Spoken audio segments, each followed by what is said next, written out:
Hello बच्चों, नमस्कार। कैसे हैं आप सब लोग? उम्मीद है शानदार, जिंदाबाद, जबरदस्त होंगे। बच्चों, ऐसा कह सकते हैं अब तक कि आधे बच्चों का एग्जाम हो चुका है, आधे अभी बाकी हैं। लगभग जितने का हो चुका है उससे थोड़े बहुत ज़्यादा ही होंगे।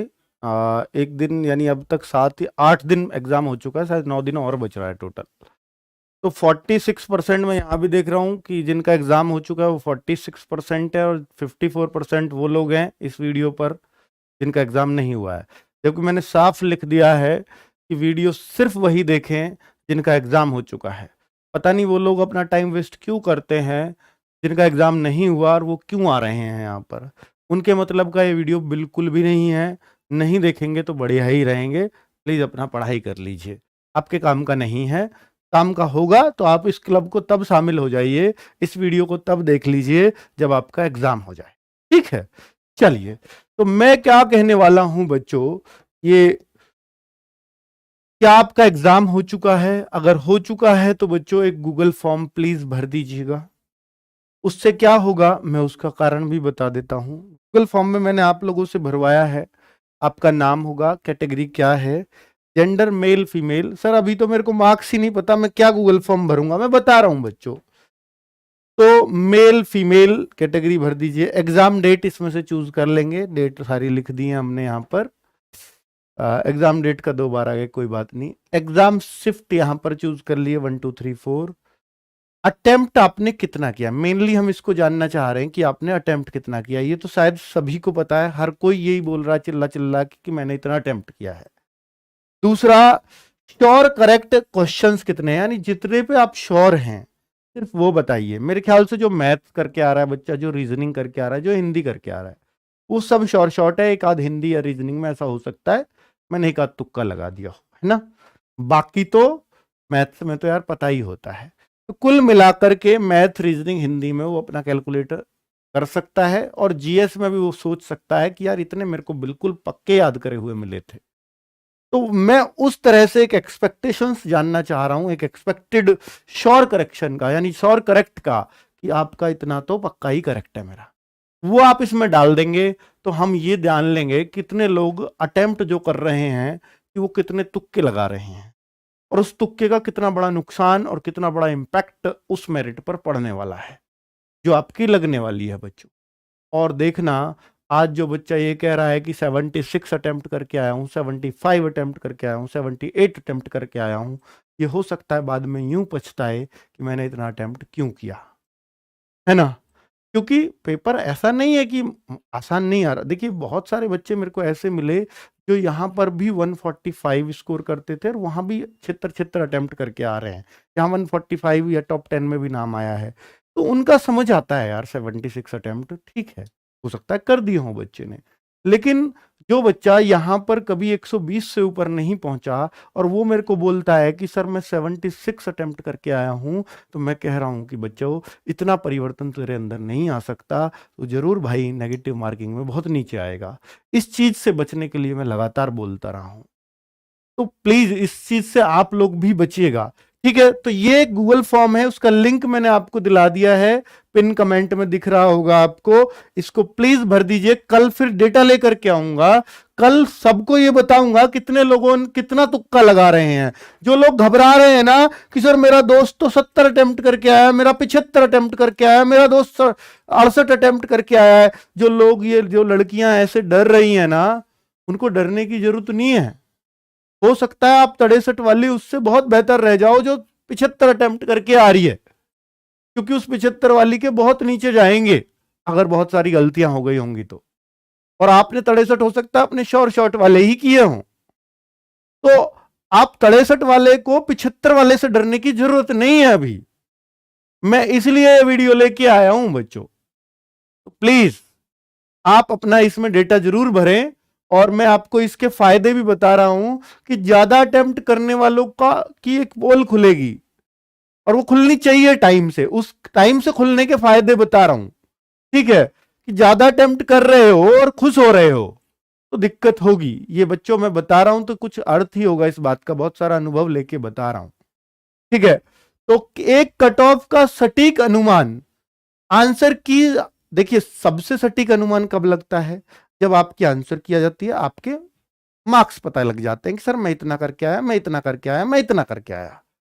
उससे मेरे को ये पता लग जाता है कौन सी शिफ्ट हार्ड है, किसमें कितना नॉर्मलाइजेशन मिलेगा, वो मैं आपको आंसर की आते ही बता दूंगा, गूगल फॉर्म भरवाते ही, ठीक है। और कितने पे कट ऑफ जाएगी, बस एक आध इधर उधर होगा, बाकी तो उतना ही एग्जैक्टली चली जाती है, ठीक है। तो ये तो तभी पता चल पाएगा जो वो आंसर की आएगी, लेकिन जो मैं डेटा भरवा रहा हूं इससे भी आप बहुत इर्द गिर्द पहुंच सकते हो, ठीक है। क्योंकि मैं भी घबरा रहा हूं यार, मैंने बच्चों को बोला था शुरू के दिन करके कि यार 61-62 जिस बच्चे के मार्क्स 61-62 क्वेश्चन जिसके सही हो रहे हैं, मेरे ख्याल से वो सिलेक्ट हो जाएगा जनरल में भी। मैंने ऐसे बोला था, 62-63 बोला होगा शायद पहले दिन। अब बच्चे लोग मैं देख रहा हूं यार, जो यहां इतने कभी ने मार्क्स नहीं लेके आया, वो 70 अटेम्प्ट कर रहा है, वो 72-75 अटेम्प्ट कर रहा है। मैं खुद सकते में आ गया हूं कि यार बच्चा ही इतना ज्यादा करके आ रहा है, क्या पेपर इतना आसान आ रहा है क्या? भाई हमें तो पेपर जो तुम लोग बता रहे हो वो पता चल रहा है, अभी हमने तो देखा नहीं है। तो मैं प्लीज इस चीज को भर दोगे और बढ़िया बढ़िया चीजें बताओगे, मतलब अपने हिसाब से सही तरीके से बताओगे, वैसे आप सब आज्ञाकारी बच्चे हैं, सही भरोगे, जो आपको एग्जैक्टली सही लगते हैं वही इतने भरना कि मेरे को इतने तो शॉर्ट सही है, ठीक है, वो डेटा इसमें भरना। तो मैं आपको एक इर्द गिर्द कट ऑफ का, या जो मैंने आपको बोली थी 62-63, एक जनरल वाला बच्चा भी सेलेक्ट हो जाएगा सही हिंदी भाषी क्षेत्रों में, तो उस पर मैं भी श्योर हो पाऊंगा, ठीक है, कि मैंने वो बात गलत नहीं बोली है। वैसे बातें ऐसी गलत नहीं निकलती हैं, पर बच्चे ही ऐसे बोल रहे हैं कि हम तो इतना करिए है। क्योंकि इस बार फिजिकल के लिए देखिए बेटा, कट ऑफ का सही अनुमान इतना पहले लगने का ये भी जरूरी है। कट ऑफ इतना पहले लगवाने का अर्थ इसलिए भी जरूरी है कि आपको ये आइडिया बहुत पहले हो जाए। ये इसलिए जरूरी है कि इस बार फिजिकल के लिए बहुत ज्यादा समय नहीं मिलना। मैं आपको बता रहा हूं कि बहुत जल्द आपकी पेपर होते ही 14 फरवरी को पेपर खत्म है, बहुत जल्द आंसर की विद इन 1 वीक आने वाली है, एक सप्ताह के अंदर आंसर किया जाएगी और बहुत जल्द रिजल्ट आ जाएगा। यानी जब पेपर खत्म होगा विद इन 1 मंथ आपका रिजल्ट आने वाला है, ऐसी उम्मीद जताई जा रही है। और फिजिकल के लिए बहुत, मैं कहूंगा कि जो शताब्दी एक्सप्रेस की गति होती है उससे भी तेज ये चलने वाले हैं फिजिकल के लिए। इस बार बहुत ज्यादा समय बिल्कुल भी देने का मूड नहीं है, क्योंकि मिशन मोड में भर्ती को पूरा करना यही एक उद्देश्य है बस। चाहे बच्चों का भला हो चाहे बुरा हो, कोई फेल हो कोई पास हो, 45,000 तो उन्हें मिल ही जाएंगे। मानते हो इस बात को? पर आप पास हो यार, उसके लिए तो आपको लगातार, मेरे ख्याल से अगर आपको लगता है कि आप हमारी कट ऑफ में आ रहे हैं तो आपको फिजिकल की तैयारी शुरू कर देनी चाहिए। और बच्चों, आपने बहुत मेहनत की है, मैंने मान लिया कि आप दिन रात एक कर दिया, आपने पढ़ने में दिन रात एक कर दिया, बहुत मेहनत किया है, लेकिन किसी वजह से यहां पर स्कोर कम आ रहा है, कट ऑफ तक भी नहीं पहुंच रहे हैं, बहुत कम स्कोर हो रहा है। तो उस मेहनत का आप ये सोच लेते हैं सर मेरी तो मेहनत पानी फिर गया, मेरी तो मेहनत बेकार हो गई, और फिर अगली भर्ती आती है तब तक बिल्कुल सुस्त पड़ जाते हैं। तब भर्ती आएगी तब पढ़ लूंगा, और फिर से यही हाल होगा कि मैं या तो किनारे से पास हो जाऊंगा या किनारे पर ही रह के लटक के फिर से फेल हो जाऊंगा। यही होता रहा है बच्चों के साथ। लेकिन आप यकीन मानना, जो बच्चे लगातार पढ़ते रहते हैं उनका सिलेक्शन कभी किसी एक बच्चे का भी नहीं रुकता। तो लगातार पढ़ने के लिए आप जैसे बच्चों को बहाने चाहिए। बहाने मीन्स कोई भर्ती चाहिए जिस पे हम जी जान लुटा सकें, जैसे हमने एसएससी जीडी पे लुटाई है। तो मैं आपको टारगेट दे रहा हूं कि देखिए, एसएससी एमटीएस एक ऐसा टारगेट आप कर सकते हो क्योंकि वो आपके सामने है भी। अभी कोई नियर फ्यूचर में मैं आपको और भर्ती का नाम नहीं ले सकता जो इसी लेवल की भर्ती है। हो सकता है आपको वहां हिंदी की जगह इंग्लिश यहां पढ़नी पड़े, ठीक है, चीजें डिफरेंट हो सकती है, मैंने मान लिया। पर बच्चों, आपके सामने वो इसलिए बढ़िया भर्ती मानी जाएगी क्योंकि वो 2 बार आ रही है बच्चों, इसी साल हर 6 महीने के अंतराल पे 2 बार वो भर्ती आ रही है। तो इंग्लिश सीख लिया ना तो कई सारी भर्तियों में आपके और चांसेस निकल जाएंगे। जैसे आगे आप CHSL दे सकते हो। मैं कहता हूं एमटीएस के बाद अगर सबसे आसान एमटीएस होता है एसएससी में निकालना, जीडी के बाद, है ना, क्योंकि जीडी में तो फिजिकल है। तो एमटीएस होता है और दूसरे नंबर पे जो आसानी से निकलने वाला एग्जाम है वो सीपीओ होता है। अगर आपने इंग्लिश सीख लिया तो सीपीओ आपका नेक्स्ट टारगेट हो जाना चाहिए। यानी जिस भर्ती की आप कांस्टेबल की बात करते हैं उसमें आप दरोगा बन करके जाएं तो इससे बड़ी क्या बात हो सकती। ठीक है, और वो सिर्फ कौन रोकता है आपको दरोगा बनने से? इंग्लिश। एमटीएस की इंग्लिश पढ़िए, मैं गारंटी से कहता हूं आप सीपीओ निकाल देंगे। ठीक है, क्योंकि आपका डर ही सिर्फ इंग्लिश है, बाकी आप चीजों से लड़ने वाले बच्चे।